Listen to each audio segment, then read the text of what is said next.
has quite a story. Good boy! If you don't look close enough, you might not notice he has just 2 legs, both on the right side of his body. He's the fastest 2-legged dog in the world. Deuce was found badly injured in a ditch in eastern Kentucky back in April. Both legs on the left side of his body broken and badly infected. Despite very aggressive medical treatment, there was nothing we could do. Jean Gabowski, who runs a dog rescue, admits any other solution other than euthanasia didn't seem possible. But after taking him home for a couple of days, she noticed he wasn't using the 2 injured legs. So she and the vets at Brighton Animal Clinic in Lexington opted to amputate both of them. And sure enough, less than 24 hours later, he was on the move. He absolutely doesn't know that he's not supposed to be running around with only 2 legs. As any good millennial dog, Deuce is now an internet celebrity.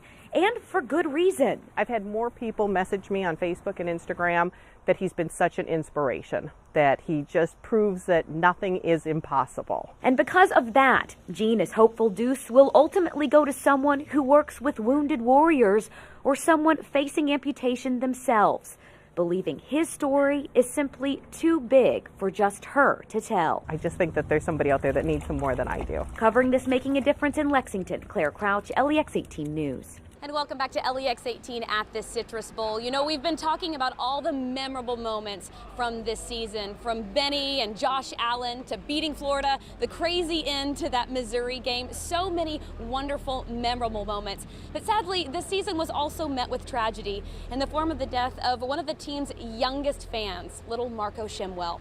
Well, earlier this week, I caught up with the players and Marco's family. They're here with the team this week and spoke with them about how they're helping keep Marco's memory alive. I'm alive. In the midst of one of the best seasons in their history, the UK football team is still taking the time to wear the name of one of their fans right on their backs. I've almost been brought to tears a few times just seeing all of the team with Marco's name on their shirt. 4-year-old Marco Shimwell was tragically killed this season after being hit by a car on a game day.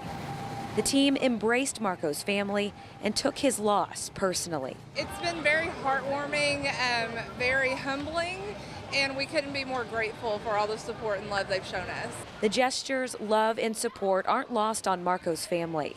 The boost they've gotten from the team has helped them with their unimaginable loss, and now they are turning their pain into an opportunity to help others by creating the Marco Shimwell Foundation. And it's basically all about just paying it forward and creating those Marco moments and creating ripples of positive change through the community. So as they spend this magical time alongside Marco's favorite team, they do so with him in their hearts, enjoying the experience because he can't, but so wishing he was with them once again. But I have no doubt that he's looking down on us now, and he is just so excited and thrilled, and he's probably pointing to everybody on the team and just saying, that's my name on their shirts, and that the blue team is wearing his name. So I'm sure he's smiling down on us now.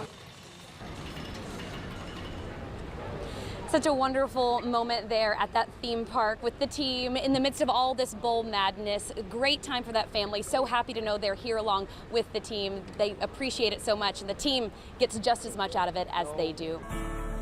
Oh, you look great. At 95 years old, Corporal James Cecil is standing tall and still saluting, proud of the country he served. Thank God I made it. I've lived a good life. He enlisted in the Marines at the age of 17 and a half, alongside 18 of his classmates at Lexington's Lafayette High School. He went on to bravely serve in World War II, fighting in some of the bloodiest battles of the Pacific, including Okinawa and Saipan. He was promoted to corporal after killing a Japanese officer and even got a Purple Heart. I had a lot of close calls. But during all of that, one thing that kept him going was dreaming of one day wearing those sharp Marine dress blues. I always said when I got home and it's all over with, first thing, Cecil, you are gonna get yourself a set of blues and have a night on the town. But decades later, after 60 years of marriage, owning a business, and raising 2 sons, he still hadn't gotten them until his friends at Thompson Hood Veterans Center in Wilmore made it a reality. I was so happy I can't believe it happened. You're doing great. So with the assistance of his family and others, Corporal Cecil is now the proud owner and wearer You look sharp. of an official set of dress blues, a small token of appreciation for a man who has done so much for our country. I'm tickled to death. I can't express how happy I am. In Jessamine County, for this Making a Difference, Claire Crouch, LEX 18 News. A clean job site is a safe job site. Trading blueprints for green beans. We have honey carrots and manwich. Can by can, Lexington's top architects and engineers are fighting hunger. We have macaroni, we got some vegetables, we got dessert. The designs, a departure from their typical work, He's a dancing robot from the 80s. and obviously so is the media. Picking out the right cans are crucial for our structure. It's all part of Canstruction, a worldwide charity art competition featuring structures made entirely out of canned food. They have to be non-dented, they have to be new, they can't change the labels. And in the end, those cans are donated to God's Pantry. So it's really cool to see how they work and what they do, but then in the end, it helps feed so many people in our community. Because they're professionals, these are no amateur structures. We actually modeled it in 3D, our project, and then we made templates. With months of planning and after-hours work, These are just right here. whether it's a giant Rubik's Cube or basketball, these unconventional art pieces challenge the designers in unexpected ways. It's actually really hard to find orange cans. Last year's first competition yielded 23,000 pounds of food. At least 15,000 cans will be collected from this year's project alone, proving there is no way too creative I think it's really important that we, can give back and give back to the community in such a fun way. to help those in need. Just get involved how you can with what you have and what you do. There's always a way to fight hunger in that area. Covering this Making a Difference in Lexington, Claire Crouch, LEX 18 News. The answer is love. That was Brad Dunn's motto. And what says love better than a good cheeseburger? Good though. Brad, who struggled with mental health issues, passed away unexpectedly in April. Today would have been his 31st birthday. A cheeseburger? So to mark the day, his family decided to take his motto to heart and spread love. Gave us something to look forward to. Yeah. And he loved loving others because he loved Jesus, and we just want other people to feel God's love too. A few years ago, Brad walked around Salt Lake City handing out burgers to the homeless. Thank you. So today, they did just that.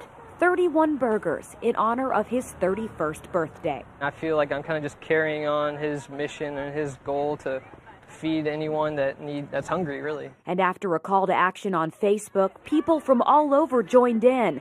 The hashtag Burgers from Brad reaching more than 1,000 people. Diana and Richard admit they were nervous about today, not knowing how Brad's first birthday after his passing would feel. But they found today served as a good reminder that no matter the situation or question, the answer really is love. And a cheeseburger doesn't hurt. We're kind of just hoping it spreads and people just do an act of kindness and just show love. Covering this Making a Difference in Lexington. Thank you. Claire Crouch, LEX 18 News.